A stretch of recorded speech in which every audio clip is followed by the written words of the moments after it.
नई सरकार बनते ही चिराग पासवान ने नीतीश कुमार को दी कड़ी चेतावनी। कहा विरोध था, विरोध है और आगे भी रहेगा। एनडीए में आ जाने से खुश नहीं है मोदी के हनुमान।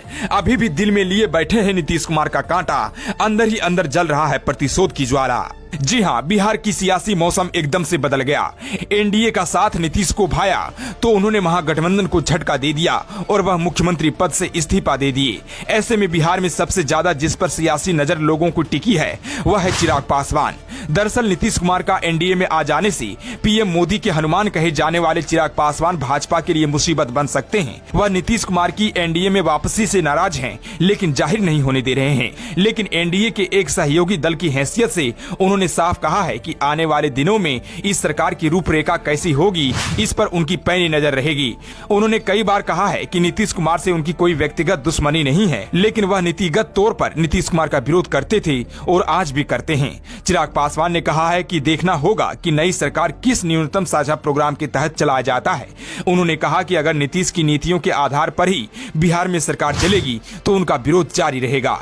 नीतीश कुमार की नीतियों की वजह से ही बिहार का विकास नहीं हो पाया। हालांकि उन्होंने ये साफ कह दिया है कि लोकसभा चुनाव आने वाले हैं। ऐसे में पीएम मोदी के द्वारा राष्ट्र हित में जो फैसले लिए गए हैं उसके साथ उनकी पार्टी खड़ी है। हालांकि उन्होंने यह भी कहा कि जरूरी यह भी नहीं है कि गठबंधन के हर फैसले से उसके सभी दल सहमत हो। आपको बता दें कि चिराग पासवान शनिवार को दिल्ली में जेपी नड्डा और अमित शाह से मिले थे। ऐसे में उन्होंने कहा था कि वह बिहार के बदलते सियासी हालात से भाजपा के शीर्ष नेतृत्व को अवगत कराया था और चिंता भी जाहिर कर दी थी। दरअसल आपको बताते चले कि चिराग पासवान के पिता स्वर्गीय रामविलास पासवान और नीतीश कुमार बहुत अच्छे मित्र रहे हैं। लेकिन रामविलास पासवान के निधन के बाद चिराग पासवान की पार्टी लोजपा दो भागों में टूट गई।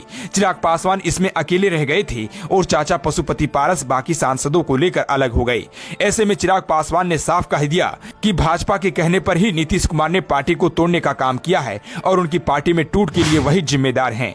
इसके बाद साल 2020 के बिहार विधानसभा चुनाव आया। चिराग पासवान खुलकर बीजेपी का समर्थन और नीतीश कुमार की पार्टी का विरोध करते दिखे।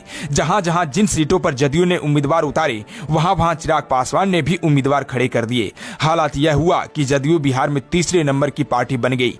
इसके बाद कई मंचों से नीतीश कुमार यह भी दोहराते हुए नजर आए कि भाजपा के इशारे पर चिराग पासवान ने साजिश रची और उन्हें बिहार में नुकसान पहुंचाया गया।